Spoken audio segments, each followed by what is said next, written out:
Hi everybody, welcome back for episode number 12 of our Shadowrun Returns playthrough. When we left off, we had just received word that there was another Ripper murder at a warehouse in the Seattle Port Dock area. At the NTSB warehouse. That's right. That's what that playing part reminds me of. Hooker? I like trolls. Streetwalker, sorry. Hey, you looking for... Whoops. Wrong voice. Hey, you looking for a good time? Hey. Hey, you looking for a good time? That's my best girl voice. Pretty awful, so I won't be doing it. Know anything about the NTSB? Really? Hey, Hooker, you know anything about the NTSB? That's a great comment. Yeah, the bums around here have been stealing old crap from that place for years. Not worth my time, though. Great. Where is that warehouse? What is that? What are those? Whatever. God, my armor looks so stupid. Aha! A checkpoint. Halt! Lone Star Guard. The guard looks bored. He toys with his gun absent-mindedly, like he might shoot something on a whim just to watch it die. Hey, you're about to trespass on corporate property. You looking to get dusted, street scum? I'm working with Lone Star on a crime scene investigation in the NTSB warehouse. I'm looking for my kitty. Here, kitty. I'm the new maintenance guy. This is my first day. Man, I really need to get etiquette security, because cops and security are always in my way. Yeah, I'm the new maintenance guy. I'm a troll. So you are. And it's Norse. I'm the king of the dragons. Beat it. Okay. Is that it? There's no second chances? Get out of here. Alright. Well, I guess I'll find another way. What do we have in here? Hey, that's mine. Who raised you? A pack of wolves? That there ladder is rightfully mine. I'm taking a ladder? Oh, too bad I don't have the charisma. I'm not taking it far. I just need a boost over the fence. I could use your intestines as a rope instead. No. I will pay him for it. 5, huh? Sure, maybe that noodle machine is still working. There's a noodle machine? Alright, so now what do I climb on to get over there? This fence? Or does he mean the fence? I'm just gonna walk up and throw a ladder up. Ooh, the streetwalker with it to speak with me. Hey, you looking for... Same line. Hey, 20 new yen. Not me, a friend of mine. I need you to have some fun with the guard by the fence around the corner. Yeah, do that. She looks at you knowingly. Alright, 20 buys you a 5-minute distraction. Then I've got to get back to work and earn some real new yen. Okay. Man, sorry about that. That's a big gun you have there. That's all you got, huh? Okay. Oh, this is standard issue, ma'am. Great, I got the only security guard that can't be wooed. Wow, that ladder's gonna support me, huh? Just all 700 pounds of troll. Just rather than show a troll try to climb a fence quietly over barbed wire, just a stone's throw from the guard that's supposed to be watching, let's just magically teleport him to the other side. Okay, so I assume that's where I'm supposed to go. So, let's have a look around. This game isn't much for secrets, that's for sure. And apparently this little section is no different. Oh. What do we have? Cool. Can I take a helicopter? A phosphorus grenade. Great. Send item to your stash. Confirm. What do we have here? A concussion grenade. Send item to your stash. 2 grenades that I'm probably never going to use. Nothing. And then fence. Do I actually have to worry about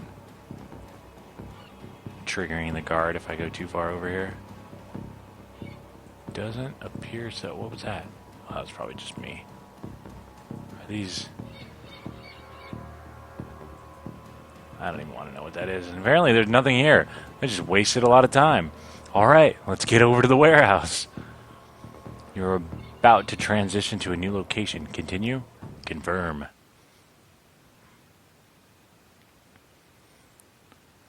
Let's see. Inside the large gray warehouse is as typical as the outside. High ceilings adorned with girders and rickety catwalks top a huge utilitarian room. Concrete and steel walls meet a concrete floor. This is the place for storing things and nothing more. Hey, that rhymed. Despite the quiet on the outside, the inside is a hornet's nest of Lone Star officers going about their business. In the center of the activity is the Emerald City Ripper's latest victim. With uniforms everywhere, no one stops you at the door. It seems this case hasn't leaked to the press yet. Lone Star or no, you've got a job to do. Okay. I'm ready. Speak with Sergeant Aguirre. Aguirre? Sergeant Aguirre? Do I really... Aguirre. Oh, now he's an officer all of a sudden. You took your sweet time, didn't you? You know traffic these days. Fill me in. We had time to go over the evidence while you were en route. Turns out this might not be a Ripper murder after all. I left the computer on in the office over there if you want to see for yourself. The victim worked here at the NTSB warehouse as a black box researcher. NTSB? Because I don't know what that is. I found the damn place, didn't I? The National Transportation Safety Board. This warehouse is used to go over the wreckage from plane crashes to try to determine what happened. The Vic was in charge of their highest priority investigation at the moment. Ooh. We've gone through the victim's computer, and his case notes indicate he was selling secrets. Idiot kept records. Scientists don't make good criminals. True. They'll get you killed quick. That's true. Spilling corpse secrets, not the wisest career choice. Nope. Some runner like you. What? Probably offended him, or probably offed him to cover up his corp master's involvement and tried to make it look like a Ripper killing. Here's the office key. Check it out for yourself if you want. Okay. Is it Dresden? It's Dresden. Why is he at... He's at all these murders. Getting suspicious. Stud! Surprised to see you here. Let me guess. Officer Aguirre tipped you off. Suppose you must have made an impression on him at the market yesterday. Or your cred stick did, at any rate. He chuckles. Anyway, surprise! We've got another Ripper victim on our hands. What? I was just told he wasn't a Ripper victim. Looks like business is good for a dial-a-morgue these days. So what's the story with this one? You look like you've been putting in some overtime, Dresden. What can you tell me about the Vic? The victim's male, mixed Native American descent, age 38. Based on the condition of the body, it looks like he was killed around 2 in the morning. And yes, I'm a little tired. Bodies have been piling up like cordwood, it seems. Cause of death, unknown. Several internal organs were removed from his body after death, quite gruesomely. I'm not sure if the killer even knew what they wanted before they started cutting. Not much else to tell yet, really. He does have a lot of pre-existing scar tissue, so he probably had a major surgery at some point in recent history. Unfortunately, with the organs gone, I can't determine the nature of the surgery. So, okay, so everybody has, like, Blind Linda, or whatever the hell her name, Blind Lucy. She got new eyes. Sam got a liver. This guy got whatever. Wasn't there another one? Any idea which organ the Ripper was after this time? Nice hole where his chest was. So what's on the butcher's shopping list? Not quite how I'd want to go out. Well, the killer definitely took the lungs. The more I look at it, though, the other missing organs may just be eviscerated within the chest cavity. Is McCluskey... Yeah. Is McCluskey getting any closer to a suspect? McCluskey couldn't find his ass with both hands. Don't tell him I said that, though. Nice. How's Officer Aguirre doing on this case? He seems like a real go-getter. Aguirre would love to solve it before McCluskey and get his gold detective shield. Plus, he'd love to see McCluskey suck it in front of his superiors. He already tried to bribe me to keep information from McCluskey and slip it to him. I'm inspired by their tireless pursuit of justice. I'm sure it should have said sarcastically. Did you take the money? He grins from ear to ear. Do you have any idea how much this job pays these days, sir? I don't think Aguirre's officer salary is going to do much to seduce me into helping him. Sounds like the Ripper is taking a different trophy from each victim. Sam's liver, this guy's lungs. Any theories? Sorry, I don't do theories. I'm just a scientist who happens to prefer dead people. However, while there was massive damage in the chest cavity, I can see that the victim's lungs were transplants, which is interesting since another victim missing heart was also a transplant. Granted, modern medicine has made organ transplants relatively easy, but it's an odd coincidence. But as a scientist, it's just that, a coincidence. This is only the third body I've personally examined. One of our other branch managers handled the other two. If I find that more of the victims had organ transplants, I'll let you know. Who's the woman over there? No clue, she just showed up. Next to kin, I think. Ugh. Poor her. Good luck out there. Why would we... Locked. Everything's locked.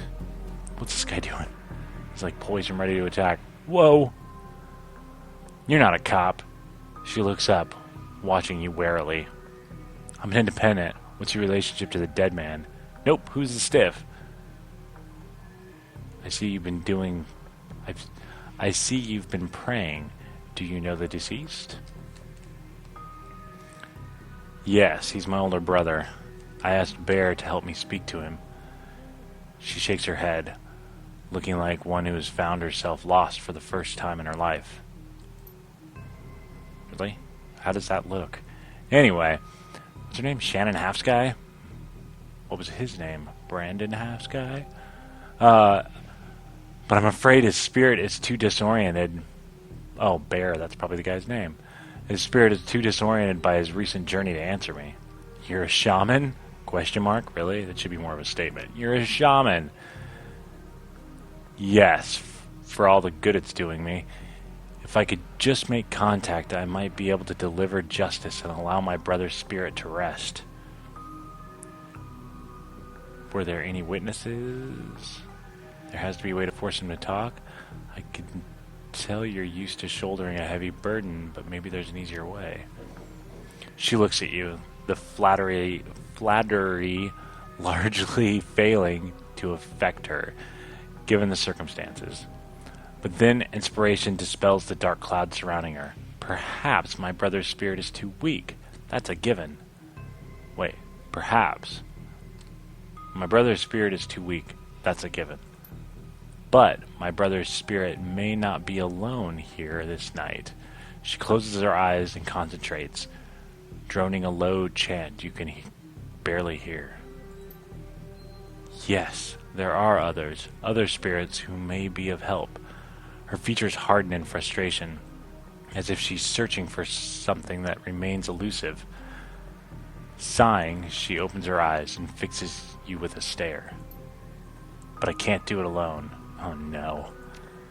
Don't let me in on all your shamanistic mumbo-jumbo. This warehouse contains a spirit of plane crash victims trapped between worlds. Weird. They wish to help. They wish to be heard. And I think they have something to say about my brother's murder. Lone Star won't let me in there, but you seem to have the run of this place. If you can find personal items that belong to the victims, I believe that I can summon a spirit to speak with us. I need at least 2 such objects. Can you find them for me? This better pay off. I'll do what I can. Well, too bad everything's locked. Ooh, that's not locked.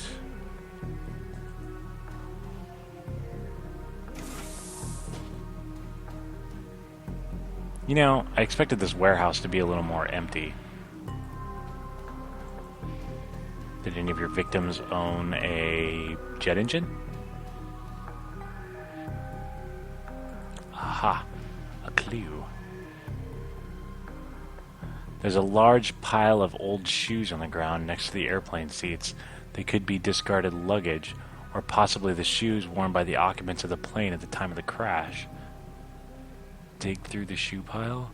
You find nothing interesting about the shoes in the pile. Why don't I just take the shoes? Aha! More clues. God, why is everything locked?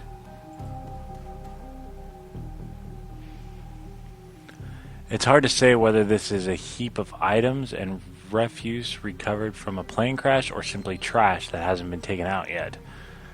Really? Really? A sticky substance of some sort seems to have seeped through the trash pile, and your hands are quickly covered with the stuff. After searching for a minute, you unearth a handful of interesting items. Inspect the earring. The earring is made out of burnished steel. Is that a type of steel that I'm not familiar with? Formed into the shape of a small salmon. An intense primal fear washes over you as you touch its surface. This must be one of the items the shaman was looking for. You take the earring. Inspect the dented lunchbox. A dented tin lunchbox that's seen better days. You can barely make out the face of a grinning troll on the front. Awesome! I want it! Inspect the cred stick. Surprisingly, the cred stick is still functional. You slot it into your PDA and 200 new yen is added to your account. That's all there is, huh? Just that one item. There's nothing else. Can we go back over to the shoes?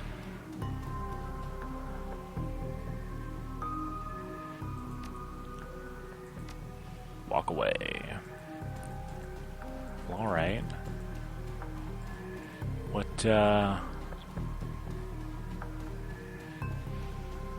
Thinking I'm not getting in anywhere. Oh, let's check over here. Aha! Stuff. In the bathroom? Ooh, plenty of stuff. In the bathroom? You don't need to go right now. Great. An old poster depicts a svelte young woman posing with an assault rifle, did it say? Am I missing something? Can I open that lunchbox? Whatever. Let's check this area out. What are you looking at? That's the computer in question. A locker! This appears to be the victim's locker. The door is slightly ajar. Inside you see several of the dead man's personal items. Inspect the toothbrush. The blue toothbrush is still wet from being used. It smells of mint and cigarettes. That's weird. Inspect the comb. As you reach for the comb, the hair on the back of your head's... I have hair on the back of my head? Stands on end. My horns stand on end? I don't know. And when you take it off its little shelf, your heart thumps in your chest. Hard. This must be one of the items the shaman was looking for. You pocket the comb. Awesome, but there's still a locked door in here that I need to get into. Whoops. Check out the computer. The researchers' work cyber terminal has been left on, presumably by Lone Star investigators. Read the notes for Case File 95. Case File 95, Federated Boeing jetliner, corporate owner Ares. The plane held several mechanical plane had several mechanical issues, resulting in a mayday at 3:04 a.m. on June 17, 2053. The pilot, at 2:45 a.m., the pilot reported that the altimeter was reading in the negative values. 2:49, the co-pilot takes over control as the pilot leaves the cabin to investigate the rear of the plane. 2:58, the pilot cannot be contacted or located by the plane steward.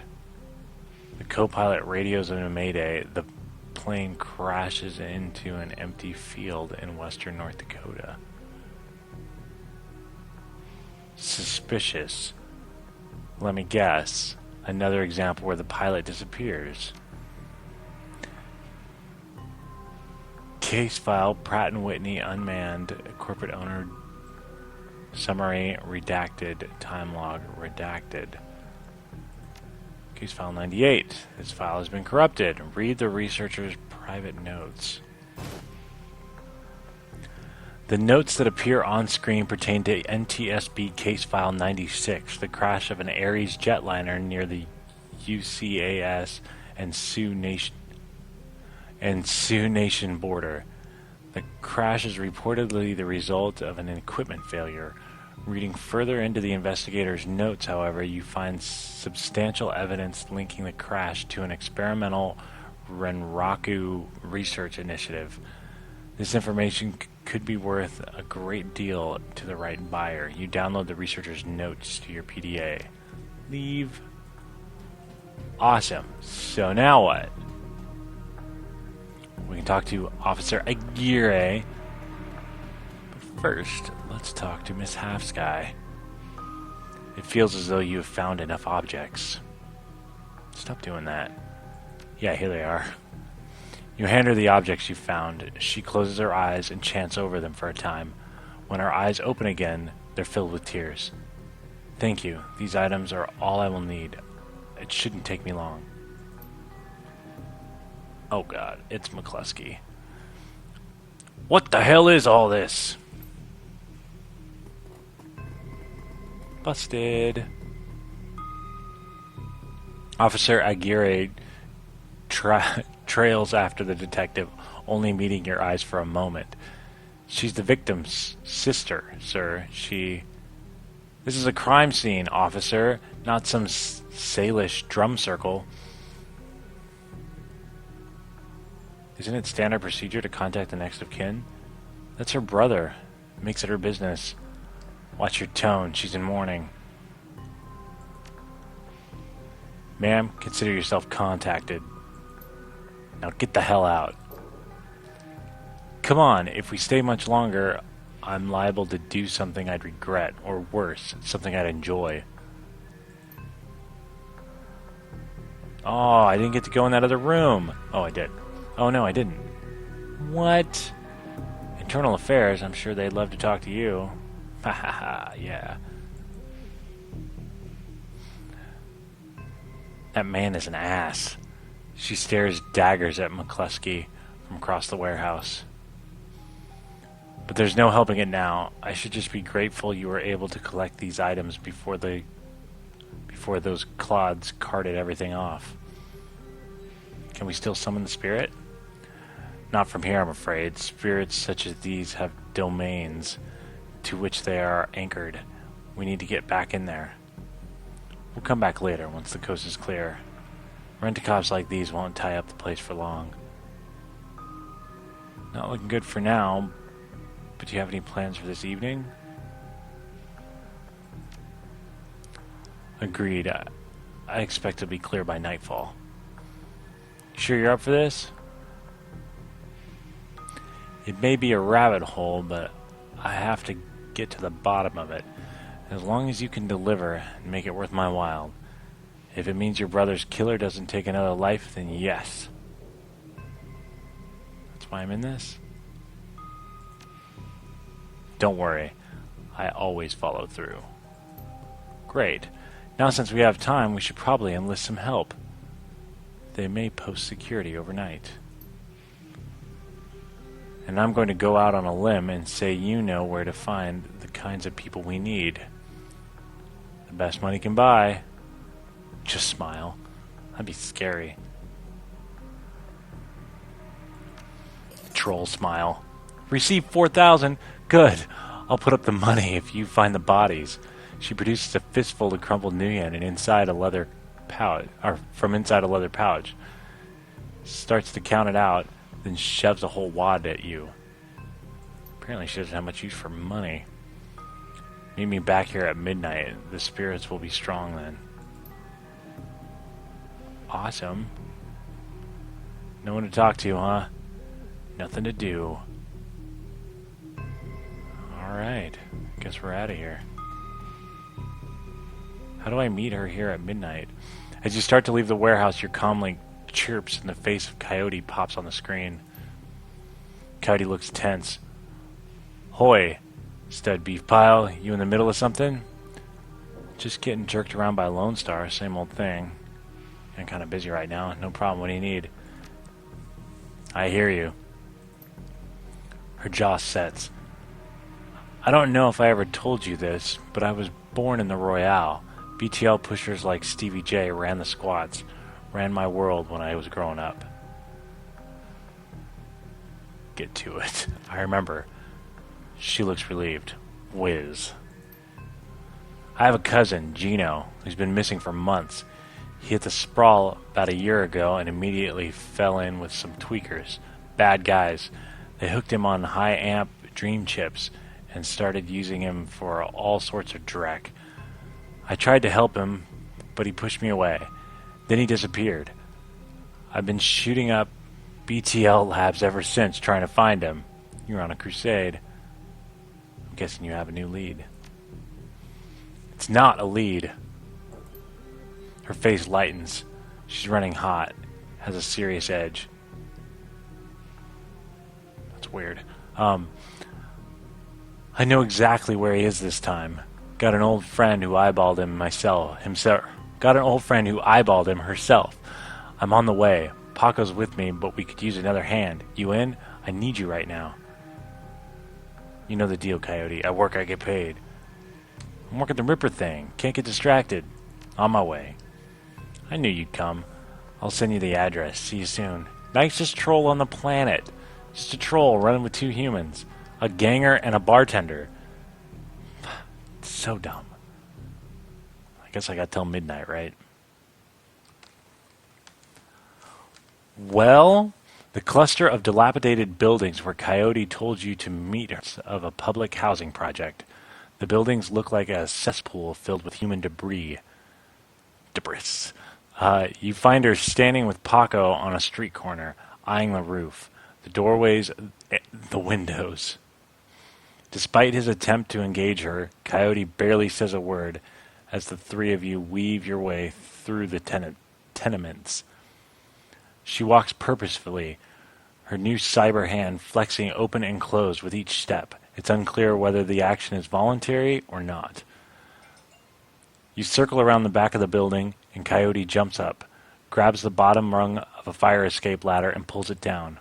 Without a signal, she starts her climb toward the roof. Paco looks at you, worriedly. I can't climb a ladder, and starts up the ladder. What the... I'm a troll. Oh well, what are you gonna do, right? Thanks for meeting us, stud. I owe you one. Yeah, you do. No sweat. I figured you could use a backup. Maybe I can find a way to make this pay off. Let's get it done. I have a killer to find. You got it. She brightens. Oh, hey, listen. I got good news for you. You know Sam's sister, Jessica? One of my contacts found her for me while you were on your way here.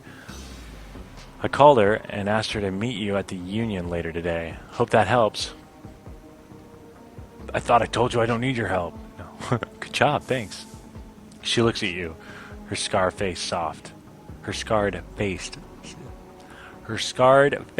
soft. Least I could do. Alright, let's get this done. My cousin Gino should be in one of the squats past the door up ahead. I hear there's a whole lab set up in there. From my experience, there's usually a lookout watching for cops outside and a guard at the door inside. Like I said, don't know how much firepower to expect, but these guys are nasty. So stay on guard. I just want to get in, grab Gino, and get out. Right behind you, babe. Let's do it. What a loser. No, I shouldn't be so mean to him. Right behind you, babe. All right. Well, on that note, that'll be the end of episode 12. As we get ready to look for her cousin for no good reason other than, friends are friends, I suppose. Thanks for watching.